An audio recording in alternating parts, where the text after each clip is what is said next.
Hello, my dear friends. In medieval brothels, hygiene was never for the women themselves. It was only to keep the paying men coming back.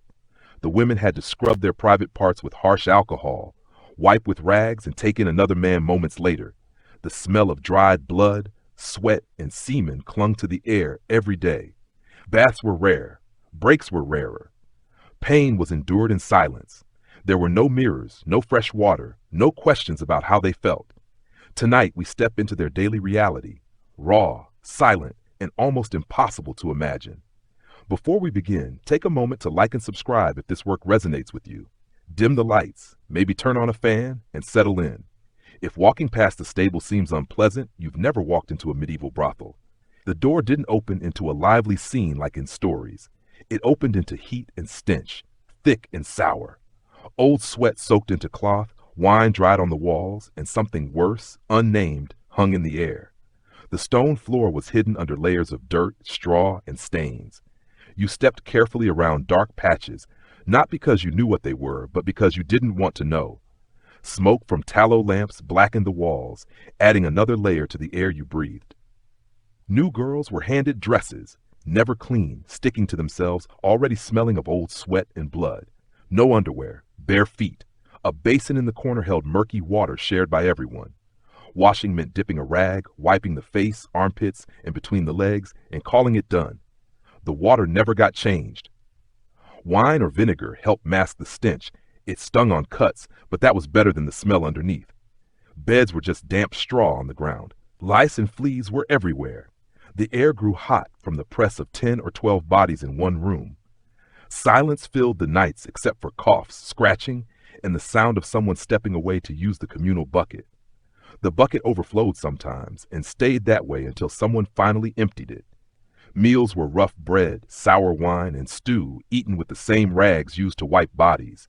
Hair went unwashed, tied back with string or torn blanket edges. Lice were so common some women shaved their heads, rubbing ash into the scalp to soothe the itching. Mouths were worse, bleeding gums, cracked lips, rotting teeth. Breath reeked of hunger, wine, and spoiled meat. Periods didn't stop work. Rags were reused, washed when possible, often not. Hands stayed cracked, knees bruised, feet raw. Cuts and scrapes from buckles or rough handling rarely healed cleanly. Infections were common. After a few days, the shock faded. The stench became the air itself. Clothes, water, even the straw under you blended into one numb routine. Hygiene was performance, not care. Cleaning was done in silence, step by step. Wipe with alcohol, tie hair back, rub vinegar under arms, chew bitter twigs for teeth. None of it truly worked. The same jar of fat and herbs was passed around to mask odor, full of hair and dirt.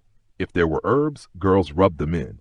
If not, they used sweat, garlic, or crushed leaves. Shaving was done with dull bits of metal that tore the skin more than they cut it. Smooth skin mattered more than comfort. Bleeding was ignored. Looking clean, not being clean, was what men noticed. If a girl smelled too good, she attracted wealthier but harsher clients. If she smelled too bad, she lost work and was punished. Bathing, when it happened, was in a single wooden tub sunk into the floor, bound with rusted iron hoops and coated in old stains. The first girl in had the cleanest water. Everyone after stirred up filth, hair, skin, blood, soap scum. There was no order. The bold washed first. The timid waited for the worst of it. Scrubbing meant hands and rags, wiping only what mattered. By the time the water reached the bottom of the tub, it was thick, cold, and greasy. This wasn't hygiene as we know it. It was survival. A ritual done not to feel clean, but to appear acceptable for the next man. A routine so ingrained that after a week, no one questioned it. It was just the way things were. There was never enough water, space, or time for a proper wash.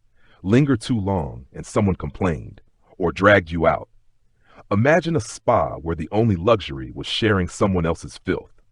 Except here, you paid with your health instead of money. Some days no one touched the tub at all. Not because they were clean, but because the water reeked. Sour like rotting wood and spoiled oil. Everyone knew when someone had bled into it, but no one said it out loud. The house mother still lined them up, one by one, no excuses. The water wasn't replaced after every bath. That would waste firewood, and firewood cost money. Instead, a bucket of fresh water was poured in now and then, mixing with the muck already there. One girl tried tossing in boiled herbs to mask the stench. She was slapped. Herbs were for selling, not bathing.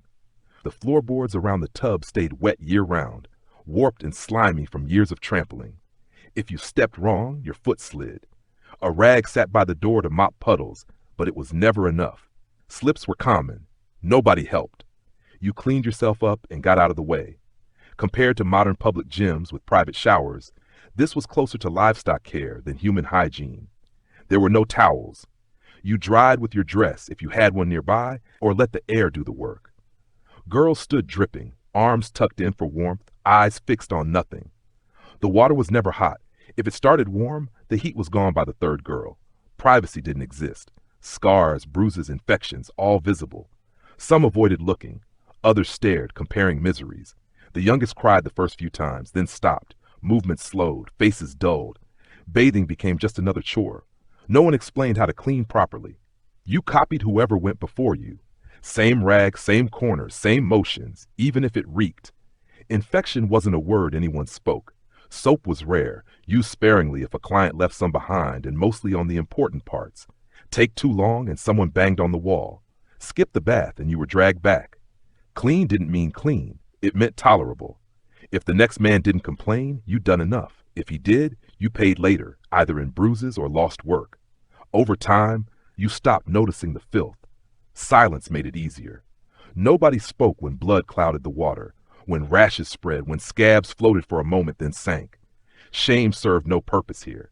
At night, a few women tried bathing in secret for a moment's privacy, but the water was colder, thicker, stiff with whatever had settled. Light a candle, and you had to return it. Make noise, and you were scolded. The tub was never fully emptied, not for weeks, maybe months.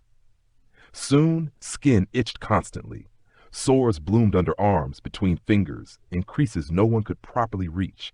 They scratched in private, hid the flakes, said nothing. If the smell grew unbearable, straw was scattered over the floor, not to clean, just to cover. Once a week, someone swept it out. Maybe a rat drowned in the tub once. They fished it out with a stick and used the water anyway. That was the rule. The water's there, use it or don't. Either way, no one cared what you said. The only thing that mattered was getting in, cleaning just enough and getting out. Then there were the dresses, the same threadbare gown, day after day, for working, sleeping, sometimes even burial. They weren't just stained, they were imprinted with everything the women endured: sweat, blood, wine, the scent of every man. Washing them wasn't an option. New clothes cost more than a week's earnings, and replacements came only when someone died. Even then, the new dress likely belonged to the dead girl. A rinse in dirty water and a quick wring on the stones outside was considered good enough. The dresses hung in alleys where chickens wandered and chamber pots were dumped. Strangely, filth itself carried meaning. Some believed regular clients came back for the familiar scent, not perfume, but memory. Changing that smell could drive them away. Too clean, and suspicion grew. Where'd she get perfume? Is she hiding an illness? There were rules, too. Don't take too long. Don't ask for new clothes if yours got soaked in wine or worse. Don't complain. Tie a scrap around your waist to hide stains. Work fast. There wasn't time to undress and redress for every man. Even underwear was rare. Many cut slits in their skirts to make things quicker. Clothing stiffened over time, heavy with residue that no amount of scrubbing could erase. Sometimes the fabric stood upright on its own when removed. Women shook them out in alleys like rugs, straw and dried herbs falling from the folds, then stepped right back into them. The same hem that dragged across filthy floors curled against their legs when they lay down at night. No one spoke of it. They just adapted. Even in winter, a washed dress could stay damp for days, clinging cold to the skin and causing rashes. Yet wearing it was still better than nothing. Hygiene wasn't comfort. It was survival, negotiated daily between filth and fear. Most women stopped trying to scrub their dresses clean. It was easier to let the stains dry on their own, let the air soften the stiff patches. If someone was lucky enough to be given a new dress, rare as that was, they hid it. Wearing something fresh drew attention, and in a brothel, attention was rarely safe. On quiet mornings, a woman might shake out her dress, picking off dried hair or clumps of hardened oil. It wasn't about beauty. It was survival. A slightly cleaner dress might earn a kinder client or a momentary feeling of being human again, but it never lasted. The dress wasn't hers. It belonged to the work, and the work never stopped. Over time, the fabric sagged, seams loosened, colors faded. It kept going, just like the women inside it, ragged but functional. Menstrual days didn't change anything. There were no breaks, no sympathy, no days off. Blood or no blood, work continued. They made do with whatever scraps they could find. Torn rags from ruined dresses, bits of bedding, frayed cloth too damaged for anything else. These weren't fresh linens. They were already stained from previous use. Folded thick, wedged between the legs, held in place by nothing but hope. The rags barely absorbed anything. Within hours, they were heavy, damp, sour-smelling. Sometimes they slipped out entirely during a client's visit, a humiliating moment no one acknowledged. The woman simply reached down, retrieved the cloth in silence, and went on. If water was nearby, she might rinse it. More often, she continued without. Blood on bedding wasn't unusual. If noticed, someone threw a cloth over it before the next man arrived. If not, the next girl lay in it. Rags were rarely washed properly. A quick dip in a dirty basin and a hang to dry near the hearth was considered enough. In damp weather, they stayed moist for days, growing stiff and moldy. Still, they were used again and again. Asking for new cloth only brought scorn. Figure it out yourself. Infections were constant, burning, itching, sores that refused to heal. But unless a woman couldn't work, no one cared. No one examined them. No one offered herbs. The closest thing to treatment was vinegar or wine poured over open wounds, a pain that burned worse than the injury itself. Complaining was discouraged. Weakness wasn't tolerated. A girl who bled too much or worked too slowly risked being cast out without warning. One night she was there, the next night she wasn't. No goodbyes, no medicine. Stress, hunger, and constant physical strain threw their bodies into chaos. Some bled too long. Others stopped bleeding altogether. Neither condition was understood or forgiven. A woman who bled heavily might be labeled ruined. One who didn't bleed at all might be assumed barren or diseased. Either way, it hurt her chances of survival. Women improvised when they could. Some stuffed dried moss into their skirts. Others layered crushed herbs to mask the smell. A few stitched makeshift pads from scraps of discarded dresses. None lasted long. Moss crumbled. Herbs faded. Pads stiffened after repeated use and were tossed into the fire for kindling. Privacy was impossible. Changing rags in a shared room meant being watched, not out of cruelty, but because there was nowhere else to look. No one spoke about it, but silence carried its own weight. They all knew. They all endured. The busiest nights were the worst. No chance to check if the rag was still in place. No chance to clean. Some women fainted mid-visit, pale from pain or blood loss. They were dragged to a corner, left to recover, or not. Dried blood spotted the floors under the beds. The smell of iron seeped into the wood, mixing with sweat, wine, and smoke until it became part of the air itself. The next cruelty came from their own hands. Shaving. Smooth skin was demanded, no matter the cost. Hair was considered unclean, so every patch visible to men had to go. There were no proper razors. Women used old copper blades, jagged scraps of metal, even broken knife edges. Dull and chipped, they tore more than they cut. Shaving cream didn't exist. Warm water was rare. Oil was a luxury reserved for clients, never for the women themselves. Some spat on the blade to make it glide. Others rubbed leftover kitchen fat onto their skin. It barely helped. Cuts were constant. Skin reddened, inflamed, burning against the constant friction of sweat and movement. Clients expected smoothness. Stubble earned insults, filthy, unkempt. The rule wasn't written, but it was absolute. Be smooth, smell sweet, never let the illusion break. Women shaved daily if they could. They bled so often they stopped reacting to the sight of red streaks on their thighs. A cloth pressed between their legs, a quick wipe, and back to work. Infections followed. A small nick swelled purple overnight, oozing pus, burning with every step. Remedies were desperate and crude: wine, ashes, crushed herbs. Sometimes they worked. Often they didn't. The worst wounds didn't come from men. They came from the daily rituals women performed on themselves, stripping, scraping, bleeding, enduring, just to meet the impossible demands of appearing clean. Infections spread quickly, sometimes creeping up the thigh, sometimes deeper, but work never stopped. Pausing wasn't allowed.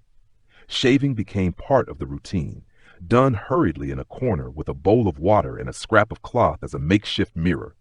Most women relied on touch and habit, feeling where the blade had already passed. Older girls sometimes helped the younger ones, teaching them how to balance speed with care. Accidents were constant. A sharp inhale, a hand pressed to a fresh cut. Those sounds were familiar. Few women felt clean after shaving. Most were just relieved it was over until the next time. Not everyone shaved completely. Some shaped what remained to match what clients preferred, but hair was always cut close. No one wanted the reputation of being the one with coarse hair. Reputation meant clients, and clients meant food, shelter, and fewer beatings. Summer made everything worse. Sweat stung open wounds, keeping them wet and raw. Flies and gnats hovered around the irritated flesh. Some women wrapped strips of thin linen around their legs to keep insects away. Most simply endured it, shaving quickly before the first man of the day arrived. It wasn't self-care, it was maintenance, keeping the product presentable. Their bodies were treated like furniture in a cheap inn, functional, not personal. For women who showed more skin, arms, necklines, collarbones, shaving extended there too. A slip of the blade could leave a visible scar, but they kept going. New girls bled the most, not yet knowing where to press lightly or where to avoid altogether. Blades were reused until they rusted or snapped. Some wrapped them in cloth to protect the edge. Others shoved them loose under mattresses. More than one woman cut herself in her sleep that way. No one spoke about the pain. It was as ordinary as combing hair or brushing teeth, if those tasks also drew blood. There was one girl known for her steady hands, often helping others shave in silence. She never flinched at blood and earned quiet respect for it. Over time, wounds healed slower and skin lost its ability to recover. Some women gave up, letting the hair return, a quiet act of surrender. Those who stopped caring didn't last long. When the men left, the damage didn't. The women still had to clean themselves, though clean was the wrong word. There were no fresh linens, no running water, no soap, only rough stinging solutions meant to erase evidence, blood, semen, sweat. Alcohol was the harshest. Not the kind you drink, raw, unfiltered spirits poured straight onto raw skin. The burn made them clench their teeth or hold their breath, but pain wasn't anyone's concern. Salt water was another option. A pot of leftover water from boiling rags or food was mixed with handfuls of salt. Women squatted over bowls or poured the mixture from clay jugs, wincing when it touched ulcers or cuts. Cleaning felt more like punishment than relief. There was no privacy. Women shared cramped corners, half naked, working quickly in dim light. It wasn't about feeling refreshed. It was about erasing proof before the next man arrived. A single cloth, used all week, served to pat dry. If no cloth was available, they used the hem of their dress. Infections followed. The women didn't know the words for them, just the ache, the heat, the swelling. Some limped by day's end. Others stopped sitting between visits, standing awkwardly to avoid pain. They adapted because they had to. No one taught them otherwise. A few experimented with their own remedies. Crushed herbs, ash mixed with vinegar, honey thinned with beer. Most did little besides irritate the skin, but at least it felt like trying. Today people panic over a mild rash. These women bled daily and called it normal. There were no set rules for cleaning, no schedule, no supplies. Girls learned by watching others, copying what seemed quickest and least likely to draw complaints. A bad smell could cost a night's work or worse. Older women offered advice, but it was rarely gentle. Use more salt. Hold it longer. Don't flinch. They said it not because they believed it helped, but because they knew hope had no place here. Over time, repeated burning turned their skin dark and leathery, dulled sensation, a small mercy. But even numb flesh tore under constant friction. There were no medical checkups, no soothing ointments, no healing baths. Just the cycle. Work, rinse, wipe, repeat. By week's end, some collapsed not from exhaustion but from pain sharp enough to force them to lie flat between clients. Water, when available, wasn't clean, reused by dozens, flecked with hair, blood, dirt. Sometimes the women skipped cleaning altogether, wiping themselves dry and hoping no one noticed. It worsened the smell, the infections, but what choice did they have? If a client complained, punishment followed. If they cleaned too slowly, they were scolded for laziness. The scent of cheap alcohol clung to thighs, not from drinking, but from rinsing. Some tried masking it with herbs tucked into skirts, but sweat erased every attempt within minutes. Scar tissue built up over months. Some women pretended to clean, splashing water on the floor to keep up appearances. Others cried quietly through the burn, especially the younger ones, still soft enough to feel it. Yet the expectation never shifted. Be clean enough to be touched, but not so clean you seem better than the rest. Perfume invited suspicion. The smell of salt and iron made you blend in. Next comes the story of their hair. Not the glossy kind from fairy tales, but what survived under constant neglect and endless work. If there was one part of the body that fell into neglect sooner than the rest, it was the hair. Not because it didn't matter, but because caring for it became impossible. Long shifts, rough handling, and constant filth from men left more than bruises. It clung to them, literally from scalp to ends. Eventually, most women simply gave up. Washing wasn't simple. Water was cold, scarce, and rarely clean. When they could, they bent over a bucket and poured whatever they found over their heads. There was no soap meant for hair, just ashes, coarse sand, or kitchen scraps that scraped the grease away along with skin. Many clawed at their scalps with fingernails until the skin bled, desperate to remove the thick crust of oil, sweat, and flakes that built up over weeks. The smell never left. Hair holds scent longer than skin, and theirs soaked up every odor in the brothel. Candle smoke, stale wine, mildew, and worse. No rinsing could truly remove it. Even outside, at markets or church steps, people turned their heads, not in curiosity but in disgust. If shame had a smell, it was damp scalp mixed with stale sex. They tried to braid it, tie it up, or hide it under scarves, but it stuck to their necks in the summer and froze stiff in the winter, jutting out at odd angles by morning. Scarves weren't fashion, they were camouflage. Some women cut their hair off entirely, not in neat trims, but by hacking at tangles until clumps fell loose, or shaving with broken blades. The patchy stubble left them cold at night, but at least lice were easier to manage. Lice were constant companions. Every woman scratched her scalp bloody at least once a week. They lived with the crawling, the bites, the eggs lodged at the roots.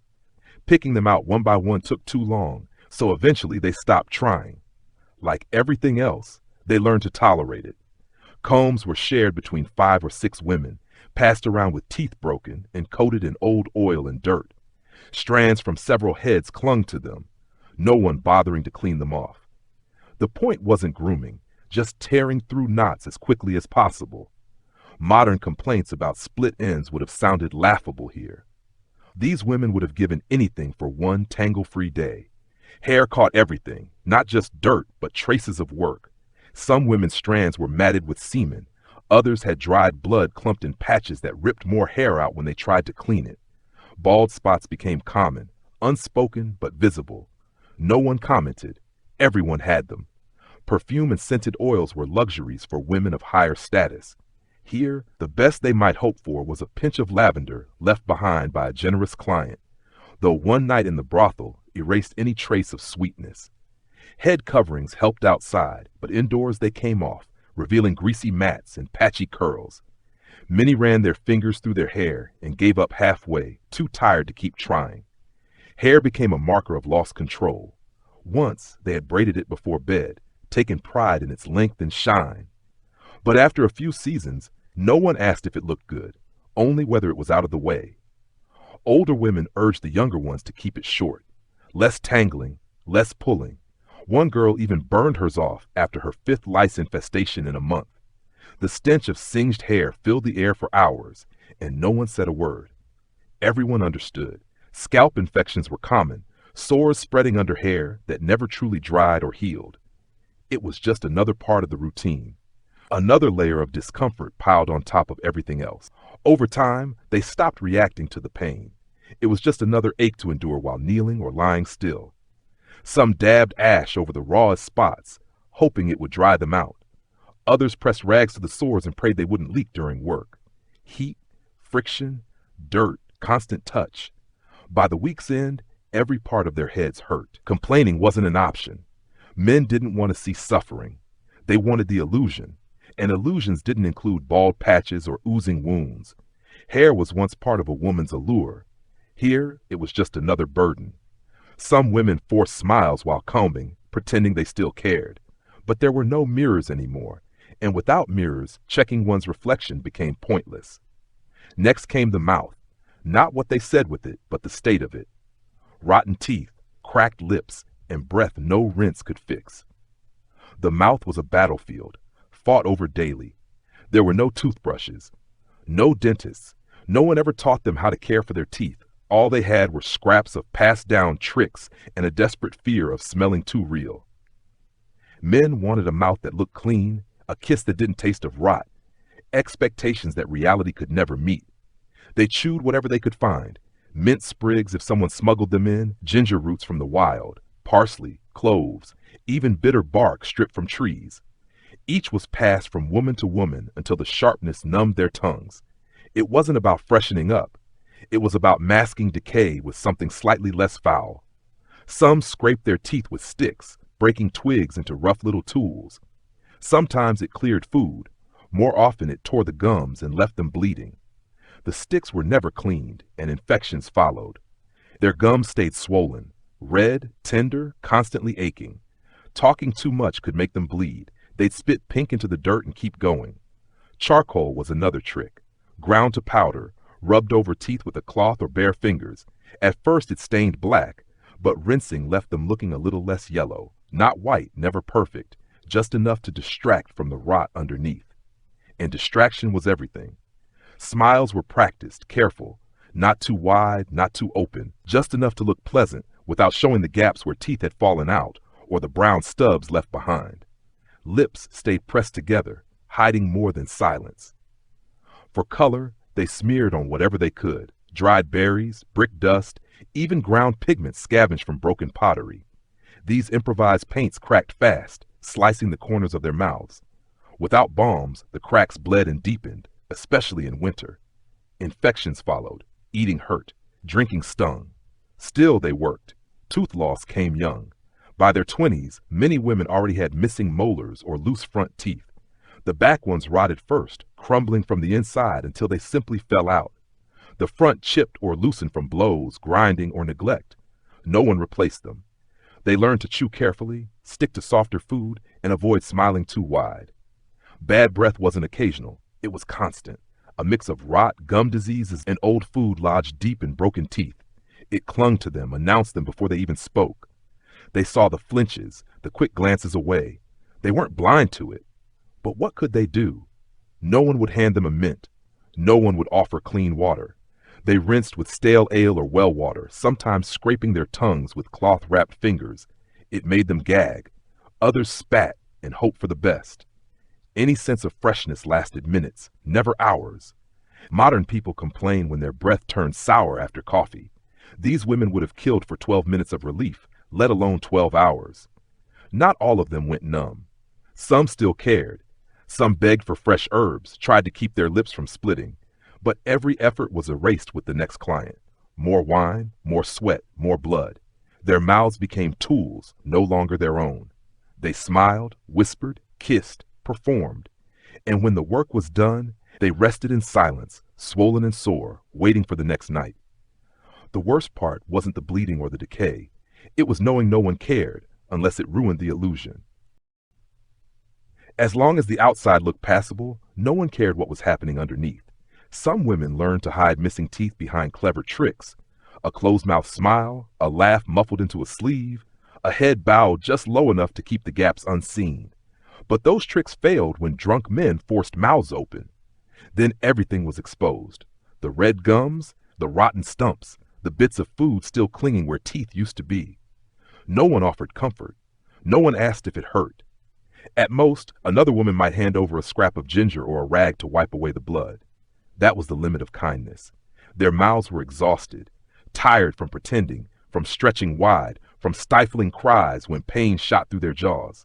Still they kept going. There was no alternative. Moving lower, the skin told its own story. The constant itch, the cracks, the stink that never faded. The face could be hidden with powder, the hair with a scarf, but the hands had no such disguise. They were always visible, always working, always being grabbed. And on those hands, the truth of their lives was carved deeper than anywhere else. Their fingers cracked from endless scrubbing, knuckles peeled, hardened, or bled by the end of every shift. Palms burned from wiping themselves with rags soaked in wine, salt water, or ash.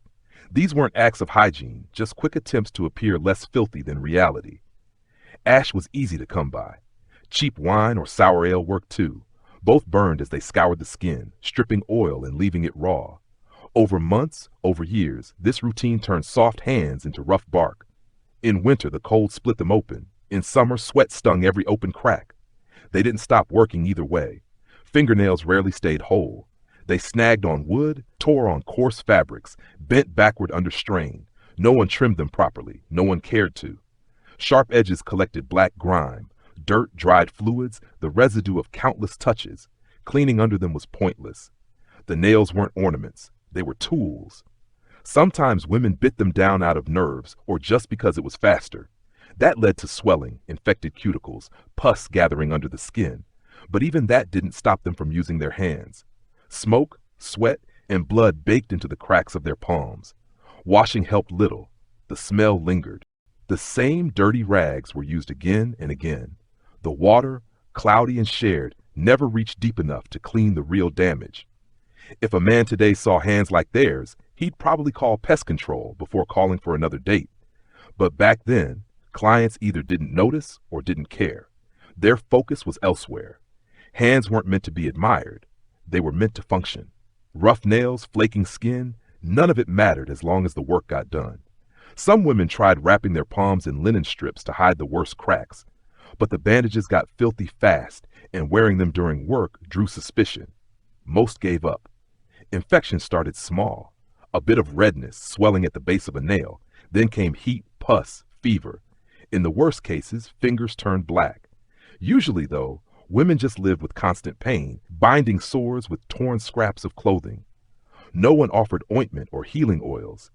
Sometimes they rubbed kitchen grease or animal fat into their palms, not to heal, but to make touching others easier, to keep the skin moving instead of tearing. Joints ached from hard floors and constant strain. Hands trembled when still. In the mornings, fingers locked up stiff until work forced them loose again. These weren't delicate hands. They were shaped by labor, by cramped rooms and splintered beds. When I picture them now, I don't see lace or perfume. I see curled fingers too tired to straighten, nails blackened and ragged, palms that had forgotten what softness felt like. You could read a woman's life in the way she held her hands, curled inward with shame, folded in her lap, arms crossed to hide the worst of it. But the smell gave them away. Sweat, blood, oil, and everything else soaked deep into the cracks. Even after scrubbing, even after rinsing, it lingered. Some tried rubbing mint or thyme into their palms, hoping to mask it. The scent faded quickly. The damage stayed. Eventually, they stopped reacting to the sting, the burn from rough fabric, the ache in every joint. Maybe their nerves dulled. Maybe they just stopped caring. New girls arrived with soft hands, pink from farm work or home chores. Within weeks, their skin was just as hardened, just as cracked. The transformation was quick. It always was. The brothel stripped softness not just from their bodies, but from their memories.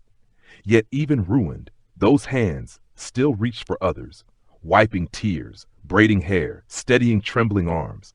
The world saw them as tools, but among themselves, they knew what those hands had endured. The worst pain wasn't always in the cuts or under the nails. Sometimes it came from what those hands were forced to do. To hold still when every instinct screamed to pull away, out to grip when they wanted to let go. And every night, they did it again. Not because they chose to, but because survival demanded it. Beneath the skin, deeper damage waited. The air they breathed carried sickness no one spoke about.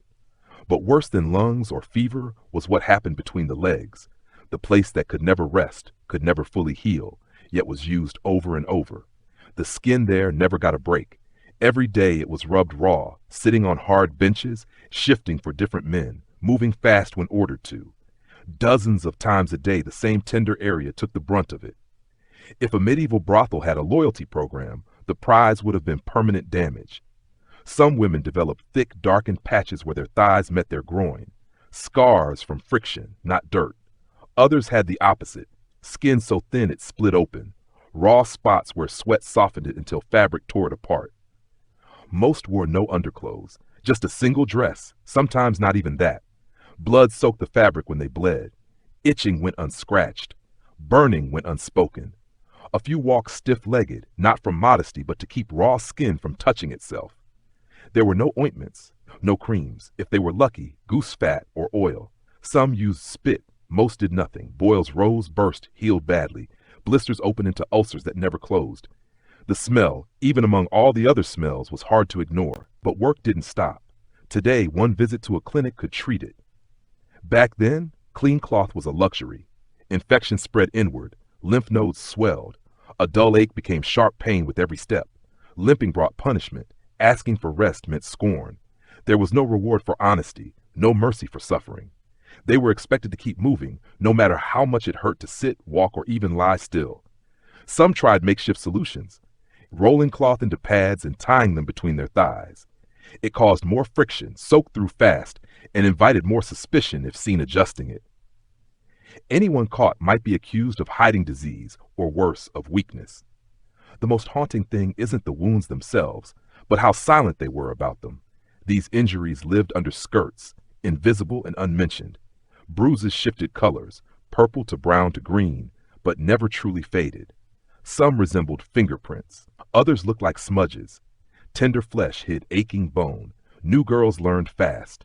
A few days in, their legs mirrored the rest, burning, sore, aching from bed to basin and back. They didn't ask for help. They watched, copied, endured. They learned how to sit with knees slightly apart to stop chafing, how to breathe through the sting, how to pretend it was fine. Infections crept upward. Hard lumps settled in the groin. Fevers killed some. Most just pushed through. If a woman collapsed, she was dragged to the side, wiped down, left to recover, until she could work again. There were no doctors, no herbs saved for them, no pause for healing, only the next man in line. They weren't forbidden from speaking of it because of modesty, but because it got in the way. No one wanted to hear it. Men didn't care to know. The women in charge didn't want excuses. The only time anyone paid attention to their thighs or groins was if something looked suspicious, if there was a swelling, a rash, or bleeding that couldn't be ignored. Then came questions, sometimes accusations, and sometimes expulsion. So they kept quiet. They learned to walk slower when no one was watching, to wash gently when they found water, to fold cloth between their legs and pray it didn't rub more skin raw. At night they lay on their sides, not for comfort, but to keep pressure off open sores. Morning brought no relief. Pain returned with the first step. The cycle never ended. No recovery, only repetition. Some women avoided sitting altogether. They leaned, shifted, stood when they could. Others became so used to the ache that they forgot what it was like not to hurt. Even after death, their bodies told the truth. Cold, stiff legs still marred with months-old bruises and unhealed ulcers. Darkened skin where friction had burned it. Signs no one ever asked about, even though everything was written there. Hygiene was ruled by men's schedules, not women's needs. No designated times to wash, no breaks. When one man left, another arrived. Between visits, there was barely a moment to breathe, let alone clean. New girls got attention, bathed, wiped down, polished, not for themselves, but to fetch a fresh body meant better profit. But the polish wore off quickly. Soon they were part of the routine, and baths became a memory. Water, when it came, was reused. Cloudy, shared, gone stale by the second dip. A cloth swipe here, a splash there, enough to seem passable, never enough to feel clean. Soap was rare, oils rarer still. Full body washing became a fantasy. Older women learned to get by without it. They dabbed at their arms, their necks, rubbed smoke or herbs under their clothes to hide the worst of it. But most didn't bother. The smell was everywhere. Clinging to fabric, hair, walls, bedding, it soaked into the brothel itself. No one needed to point it out. Everyone carried it. Girls, men, floors, even the air itself. When one girl disappeared into the back for too long, someone banged on the door. A bath was seen as wasting time. Earning mattered more. When work slowed, they collapsed wherever space allowed, half dressed, half awake, pressed against walls or floors that hadn't been scrubbed in weeks. No one waited for permission to wake them. A knock, a shove, a name called out was enough. She's sleeping wasn't an excuse. If a man paid, she worked, red eyes, trembling arms, bleeding or not. If she couldn't stand, she worked lying down. Clean dresses were a luxury. If someone found one, it was stolen or shared. Washing clothes meant dipping them in water already darkened by someone else's filth. They rotated corners for rest, a warm spot behind the stove thick with smoke, or a quiet roll of bedding under the stairs close to the chamber pot. Comfort was relative. Fresh air was almost non-existent. The brothel's windows were too small to vent the smell. Doors stayed closed to keep flies out. The result was thick air heavy with sweat, old fluids, and candle wax, a weight that pressed down like a blanket. Outside scents clung to men and mixed in: livestock, wet leather, mold, garlic, stale tobacco. Some drowned themselves in perfume so heavy it burned the nose, but even that mingled with dirt underneath. After each shift, women carried every man's smell layered on their skin: sweat, smoke, opium, wine. They became walking tapestries stitched together by scent rather than thread. At first, some tried to fight it, scrubbing arms, wiping necks, but the smell always returned. Sometimes they masked it with rosewater, lavender, mint. It faded in minutes. Stronger odors always won. The worst wasn't the smell itself, but the way it was treated. A stinking woman wasn't shunned. She was proof of work. A body too clean invited suspicion. Was she refusing clients? Not pulling her weight? Some men even preferred the smell of use. Said it made her real. Over time, noses dulled. Women stopped noticing the sourness clinging to their own bodies. It became normal, another layer of survival. They learned tricks: breathing through the mouth, smearing ash under the nose, stuffing herbs into bodices. None of it lasted. The only way to cope was to accept it. Beds were no reprieve. Fresh sheets didn't mean clean, only turned over or shaken out. Stains lingered: blood, sweat, fluids, pressed deep into fabric that hadn't seen water in months. Wooden frames cracked and splintered from overuse. Complaints went unheard. Silence was easier than change. In the next part, we'll move deeper, to the hidden injuries no one talked about, the scars that never healed, the friction and tearing that didn't stop. Finding dried blood, scraps of cloth, or even insects tucked into corners wasn't unusual. Cockroaches scattered when the sheets were lifted, and fleas crawled up ankles in the dark. Beds weren't really beds at all, just piles of straw, sometimes wrapped in rough cloth, often left bare. Over time, the straw flattened into hard, uneven clumps. It poked through fabric and scratched bare skin. When the air was damp, it reeked of mold. When it was dry, it crumbled into dust. Sleeping there felt like lying in a neglected barn, except every inch of it carried stories no one wanted to remember. The women tried to clean when they could. They shook out straw, swept wooden frames, but it hardly made a difference. One girl once wiped the wood with vinegar and was scolded for wasting it. The rule was simple: the bed was clean enough as long as no one complained. And men rarely complained. Their attention was elsewhere. If a girl was lucky, she might get a new sheet every few days. But new didn't mean clean. It only meant it hadn't stiffened with dried fluids yet, or torn through from use. Some women tried hiding their own claws to lay over the straw, but if caught, they were punished for selfishness. Lice thrived in the seams of bedding, crawling into hair and clothes. Some shaved their heads just to keep the infestation away. Others scratched until their scalps bled. Flea bites peppered their legs and arms, clustering around joints. At night, some wrapped their limbs in rags just to keep from clawing themselves raw in their sleep. They learned not to sleep too deeply. Move too suddenly and a splinter stabbed your hip. Shift wrong and fleas got into your underwear. Many woke with swollen welts, sometimes oozing pus.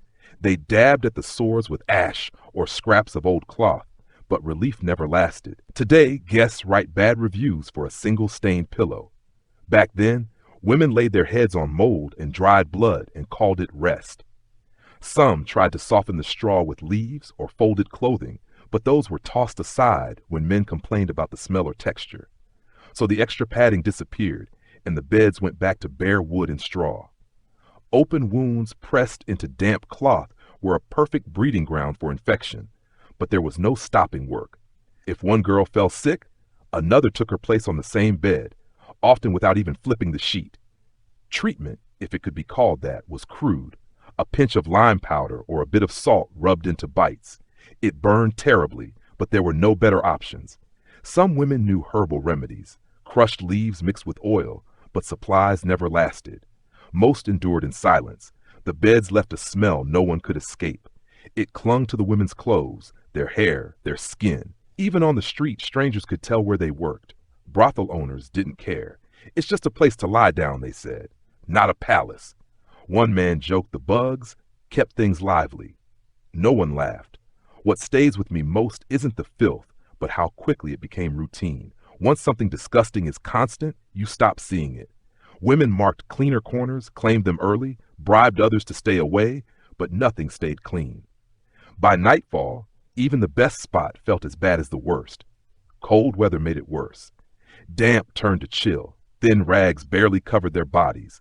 Some burned scraps of wood in makeshift stoves for warmth, but smoke filled the rooms and stained the walls. Winters brought more coughing, more mold. Whispers floated about bigger cities, brothels with proper bedding, real floors, windows that opened. Most women knew they'd never see those places. Their reality was splinters, straw, and cloth that was never truly clean. Sleep was survival, not comfort. When work ended, they curled up where they stood, wiped themselves with whatever rag they had left, and waited for the next knock on the door. Communal spaces weren't built for hygiene or comfort. Rooms served too many purposes, and none of them involved cleanliness. The air was thick with a constant mix of sweat, fluids, smoke, and unwashed fabric. There were no bins, no separation between where you ate, where you slept, and where waste was dumped. Chamber pots stood close to the beds, half full, sometimes tipped over, left for the next shift to deal with. Used cloths, bloodied rags, herbs meant to hide smells, all discarded in corners. Pieces of hardened soap no one bothered with lay forgotten. Cleaning wasn't scheduled or assigned. If something disgusted you, you moved somewhere else. But every corner stank of rot. Imagine paying for affection while sitting next to a tipped-over chamber pot. That was just another normal detail of their nights. Blankets, if you could call them that, weren't changed daily, rarely even weekly. Washing them was pointless anyway. Drying took too long, and they'd be dirty again within hours. By modern standards, those beds would be condemned as biohazards. Back then, they were just working beds. Scents couldn't be hidden. A splash of rose oil or mint passed between girls, but it vanished within minutes in the thick air. Overly sweet oils mixed with rot, creating a nauseating perfume unique to the brothel. At night, the heat from oil lamps and pressed bodies turned the air heavy, trapping the staleness against the ceiling like steam that never cleared. The wooden floors soaked up everything: blood, urine, spilled ale, sweat, wax, even food. Every spill left a stain. Over time, the building itself smelled alive. Most stains sank deep into the wood rather than being wiped away. There were no mops, no clean water set aside for scrubbing. When cleaning was attempted, it was little more than ash mixed with water and smeared across the floor with a rag or someone's foot. No real effort to disinfect, only enough to make things look slightly less awful. The women stopped noticing after a while, not because they didn't care, but because there was no energy left to care. They worked until their legs gave out, then collapsed in the same spot they just served clients. No one had time to tidy before or after. There were no cleaning shifts, no buckets, no cloths reserved for washing. Even asking for something to wipe the floor was considered a waste of time. And so the filth built up in silence. A bloodied rag might sit by a bed for days until someone stepped on it by accident. From a modern view, the idea is unthinkable, even criminal. But in the brothels of the time, no one questioned it. Filth and stench were part of the setting. Complaints were met with reminders that the women weren't there to be comfortable. Even clients rarely spoke up. They either expected the squalor or were too drunk to care. The women adapted in ways that were more mental than physical. They trained themselves to block out smells, to step over waste without looking down, to sleep lightly and avoid the filthiest patches of floor. But their bodies still reacted. Skin broke out. Sores formed where sheets rubbed against flesh that hadn't been aired in days. Rashes from shared bedding were treated as normal. Flea bites were constant. There was no schedule for cleaning, no set day to scrub, no rotation for sweeping, no one assigned to disinfect anything. Illness was blamed on the sick girl herself, not the room she worked in. If a man complained, the fault fell on the nearest worker, never the system. There was no sense of ownership, no supplies to improve things, and no hope that conditions would change. The only time anything was cleaned was when sickness or death forced it. Everyone knew. No one spoke. The worst thing you could do was show disgust. It made you seem unprofessional. Reacting too strongly could cost a girl her position, or worse, her clients. Every brothel had its own version of this neglect. A rare few might have a matron who wiped down surfaces, but that was the exception. Most followed the same silent rule. As long as the work continued, nothing needed to change. So the air remained heavy with overlapping smells and forgotten waste, soaking into every person who entered. Sleeping beside filth stopped feeling shocking because there was no room to think about it. Survival dulled the senses. What would horrify an outsider became normal background noise. Client reactions were often the only reminders of how bad things truly smelled. Not kind reminders, harsh ones. A man might suddenly leave mid-act muttering under his breath. Others stayed just long enough to finish, then complained to the matron about unclean girls or filthy rooms. One complaint could be devastating. A loyal customer could disappear overnight, and the woman would be blamed. Never told why, never offered guidance on what to fix. There were no lessons on washing. No one explained how to stay presentable, nor did they provide the means to do so. A single bar of soap might make its way around the entire house once a week. A cloudy bucket of water was passed from girl to girl. These gestures didn't solve the deeper problem. The endless cycle of sweat, reused clothing, untreated infections, and dozens of men's scents layering on the same body. Cleanliness wasn't about laziness. It was about access, and they had none. A few women rubbed herbs under their arms, poured wine over themselves, or used rough cloth to wipe between their legs. Some boiled scraps of linen to make compresses, but fuel and privacy were rare. Hygiene became an improvised ritual of desperation. A complaint today might mean a bad review online. Back then, it could mean no food or a beating for lost income. The cruelest part? Many of the men who complained smelled no better themselves. Still, women tried. They chewed bitter roots to sweeten their breath, scraped their tongues with twigs, scrubbed their skin raw with salt. Sometimes these tricks worked. Often, they made things worse. But doing nothing was worse still. The women whispered tips to each other. Vinegar for feet, mint for breath. But nothing was taught formally. Every solution was discovered through pain and trial. Some gave up entirely. Months or years of effort wore them down. Their skin carried too many layers of other men's scents. Their hair tangled beyond combing. Their clothes reeked of fluids that never fully washed out. These women became invisible, called on only when no one else was free. Walking reminders of what happened when smell finally outweighed beauty. The greatest fear wasn't filth itself, but being seen as filthy, being labeled the girl who turned stomachs, who drove customers away. That shame lingered quietly and never healed. Every wrinkled nose or turned head chipped away at what little dignity they had left. Even the placement of a bed could decide a woman's fate. A corner nearer the window might smell slightly fresher, and she'd be chosen more often. A bed too close to the chamber pot meant rejection. These choices weren't conscious, just instinctive reactions to scent, but they dictated survival. And none of it was in the women's control. No one explained how to preserve themselves. No herbs were rationed. No lessons were given. When a woman lost clients, she was blamed for failing, as if her suffering was laziness, not inevitability. New girls, fresh from the streets or countryside, still smelled like themselves. Men favored them. Their skin was untouched by weeks of sweat and shared bedding. Their clothes carried no ghosts of other men. Older women noticed immediately, another unspoken reminder of what time in the brothel did to you. The cycle never stopped. Some clung to regulars, some faded into the background, and when the smell finally became unbearable, there were no words exchanged. A nod from the matron, a fresh face waiting by the door, and the old one was quietly moved aside. If they were lucky, they were told to wash. If not, they were told to leave. No one ever explained how to keep the smell from returning. Soon we'll step inside the only place that ever felt cleaner, at least on the surface.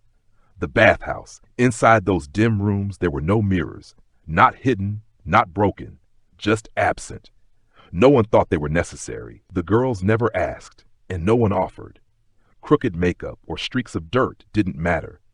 What mattered was that the man in front of them didn't complain, or at least paid before he left. They learned to paint their faces by touch, a dab of rouge with a fingertip, a smear of powder on the nose. Their hands knew the shape of their own faces better than their eyes did. Light was so poor, a single flickering candle, a cracked oil lamp, that even perfect makeup went unnoticed. If a girl had dried spit on her chin or dust along her brow, she might wipe it with her sleeve and move on. Appearance didn't mean safety or survival. Feeling told them more than sight ever could. Rough skin meant over-scrubbing, sticky layers meant oil not absorbed, stinging lips meant pigment too harsh. Still, they kept applying color. Bare skin meant laziness, tired eyes meant unattractive. No one said this aloud, but everyone knew. No one expected them to be beautiful, just clean enough, soft enough, familiar enough not to make a man hesitate. Beauty, whatever it meant, never lasted. Powder melted to sweat, rouge wiped away, lip color vanished on pillows. Some tried to make their own mirrors, water in bowls, shiny spoons, bits of polished metal, but reflections were distorted and too dark to trust. A few copied others, mimicking gestures of girls who still had clients. It wasn't vanity, it was survival. Clients didn't come to admire a cheekbone. The face was just a placeholder for the body they paid for. Over time, this bred numbness. If no one looked at them, they stopped looking at themselves. Mirrors became frightening, reminders of things they couldn't fix. Bruised lips, hollow cheeks, smiles that no longer reached the eyes. New girls from the countryside sometimes checked puddles or cups, curious at first. But they stopped soon enough, not because they aged, but because they learned it didn't matter. A straight line of lipstick didn't ease the soreness in their thighs. A smooth braid didn't stop the ache in their hands. What little they had was shared. 1 tin of rouge for 6 girls, a single brush missing half its bristles, a dried lump of eyeliner wrapped in cloth. Colors weren't for fun. Grooming became mechanical. Rub here, pat there, apply, repeat. The touch of their own hands no longer meant care. Advice was minimal. Tie your hair higher. Cover that bruise. Never a mirror to check the result. After months, a girl could paint her face in total darkness, not from practice, but because there was never any light to begin with. Looking presentable wasn't about self-image. It was about avoiding complaints. Soon we'll follow them deeper into the brothel, where the air clung heavy with scents and bedding told stories louder than any reflection. Some girls stopped bleeding altogether. It didn't happen all at once. First came delays, then silence. Bodies worn down by constant use, sleepless nights, infections that never healed, shut down what they didn't need to survive. Menstruation was the first thing to go. No one spoke of it, but the signs were obvious.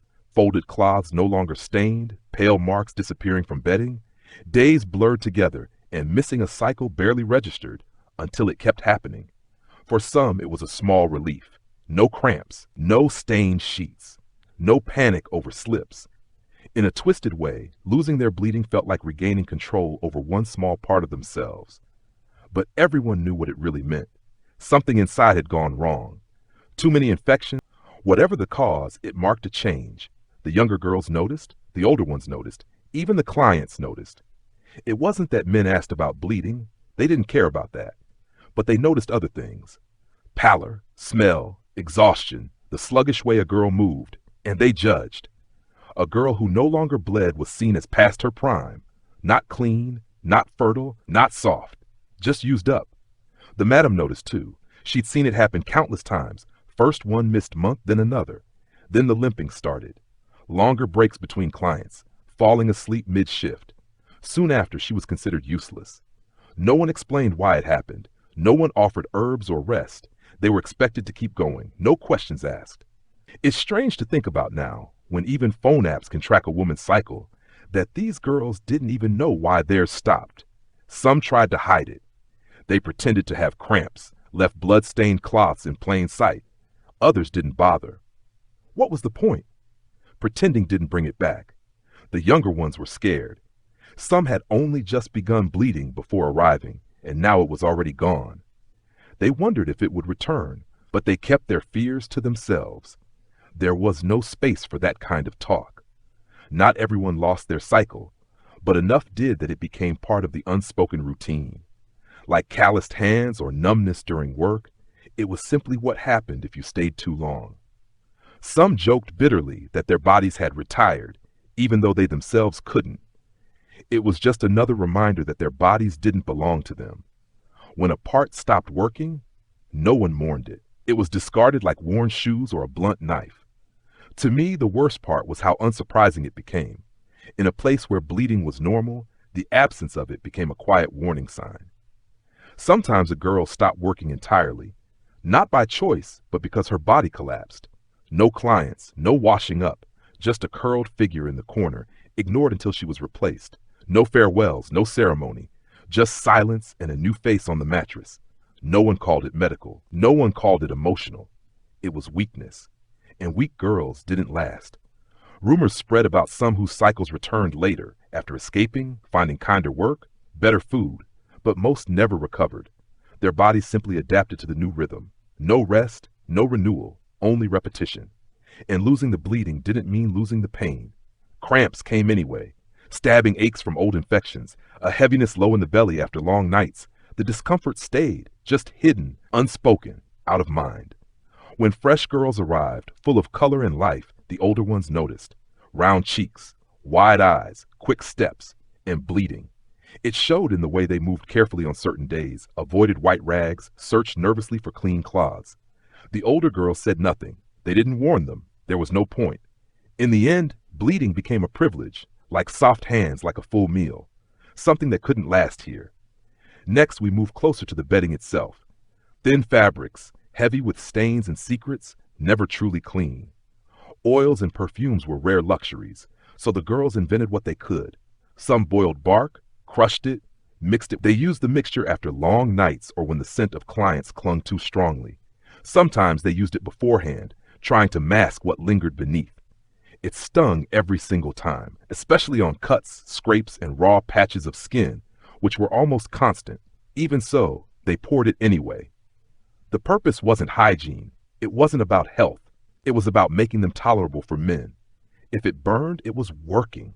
If the air smelled of smoke and bark afterward, it meant the old stench was gone.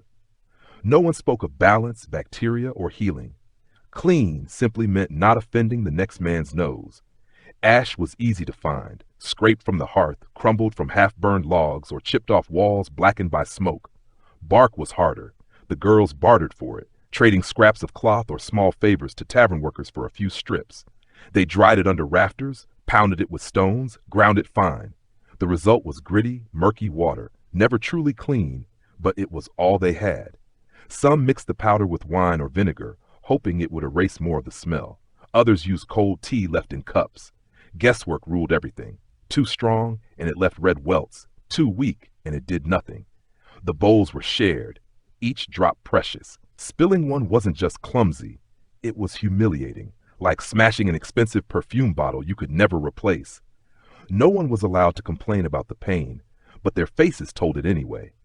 A girl crouched over a basin, eyes shut tight, shoulders rigid, holding her breath as she poured the mixture over herself. Skin flushed red, sometimes blistered, but she'd wipe herself dry and get back to work.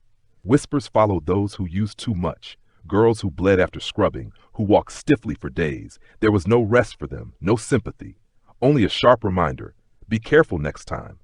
Madams took note. A tidy girl, one who scrubbed often, was considered marketable, but not praised. If she asked for extra supplies or took too long, she became a nuisance. Cleaning had to be quick, silent, cheap. What struck me most was the hypocrisy. A building soaked in sweat and rot, yet obsessed with masking the smallest trace of it with bark and ash. Men didn't want cleanliness. They wanted illusion. They didn't care what festered beneath, only that they couldn't smell it. Older girls learned tricks to soften the burn, warming the water just enough, adding crushed lavender if any could be found. They rarely shared these tricks. Pain had taught them, and sharing meant losing an advantage. Burns were constant, welts on inner thighs, peeling skin, dark scars that never faded. It was as ordinary as swollen feet or aching backs. If someone walked gingerly, no one asked. They all knew why. Now and then, a traveling peddler brought new powders, a bar of soap, or scented oil that didn't reek of fire or sweat. The girls would crowd around, sniffing in wonder, knowing they could never afford it. And then it was back to ash and bark. By modern standards, these were harsh chemical peels, done daily, without care, without recovery. But no one called it that. It was simply scrubbing away the stink. When the mixture ran out, they used plain water from the shared bucket. It didn't clean much, but for a moment, it helped them feel less like they were wearing someone else's skin. On quiet nights, if there was time, a girl might make a fresh batch, heat water, stir ash, crush bark, not because she enjoyed it, but because it was something she could control. In a world where every choice was taken from her, mixing bark and water felt like a small act of ownership. But control never lasted. Someone always knocked, a hand on the shoulder, a voice calling her back, a reminder cleanliness wasn't for her, it was for the man who paid next, and so it became habit. Scrape, mix, burn, smile, sleep, repeat. Some girls stopped cleaning altogether, not out of defiance but exhaustion. Those were the ones with hollow eyes who didn't flinch, who didn't bleed, who barely spoke. No one judged them. Everyone understood. Bark and ash were for those still trying. In the end, even pain was better than nothing. Next, we moved from mixtures to the body itself, the cracked hands, split fingers, untreated infections. Some girls followed every rule, scrubbed with ash, masked every scent, did everything right, and still a single complaint could undo it all. If a client whispered she smells, even when she didn't, it didn't matter. The madam heard and punishment followed. Sometimes quiet, a glare, a warning, a shift to a worse room. Other times loud, violent, immediate. Girls limped out of rooms with marks on their arms or faces, not from clients but from their employers. The worst punishment was whispered about in hushed tones, the oil treatment. It wasn't pampering, it wasn't soothing. It was scalding oil poured over a girl's back, chest. The oil treatment lingered in whispers long after it was over. Even the sound of boiling water in the kitchen could make a girl flinch. But life didn't stop. It never did in that place. New faces arrived, old ones disappeared. The cycle went on. Seasons shifted almost unnoticed inside those walls. Summer heat made the room stifling, the air thick with sweat. Winter made the stone floors so cold that feet split and bled. But the work remained the same. Men came and went, leaving coins behind and taking pieces of the girls with them. Some girls still tried. They kept scrubbing, kept painting their faces by touch, kept hoping for something better. Others gave up quietly. You could see it in their eyes, a distant, glassy look that meant they had stopped expecting anything at all. The madam never asked about anyone's dreams. There was no room for them here. A girl's worth was measured by her silence, by her endurance, by how quickly she could return to the hallway after a man left. Every so often, someone vanished. No one asked where they went. Some whispered they'd run away. Others said they'd been sold somewhere worse. A few simply died in their sleep, curled on the thin bedding, their faces peaceful in a way they never were while alive. Those deaths weren't mourned. The rooms were scrubbed, the blankets shaken out, and by nightfall, another girl lay there. But one winter night, something shifted. It started with a new girl, barely 14, eyes wide, hair still glossy from the countryside. She cried the first week, begged to go home. The older girls said nothing. They knew words wouldn't help. But one evening, as she knelt at the basin with bark and ash, her hands shaking from the sting, one of the quietest older women came and sat beside her. She didn't speak. She simply took the bowl, warmed it near the fire, and added a pinch of lavender she had been saving. She didn't have to share, but she did. For a moment the room was silent. Not the heavy silence of exhaustion, but something softer. The younger girl's shoulders eased. Her crying stopped. She rinsed her skin without wincing. And when she looked up for the first time in weeks, someone met her eyes. The older woman smiled. Not big, not bright, but real. It was the smallest rebellion imaginable, a kindness in a place built to crush it. That moment didn't change everything. Men still came, punishments still happened, girls still disappeared. But after that, they began to share small things. A scrap of clean cloth, a softer way to mix the ash, a bit of warmth in the cold. It wasn't escape, it wasn't freedom, but it was something. Years later, no one remembered the names of the girls who passed through those rooms. The building itself crumbled, swallowed by time and silence. But if you stood in the ruins on a quiet evening, you might imagine the faint sound of water in bowls, the whisper of bark ground into powder, the echo of voices humming low to each other. Not songs of joy, but songs that kept them human. In the end, that was all they ever had. Not beauty, not safety, just the choice to hold on to the smallest fragments of themselves, even when the world tried to take everything away.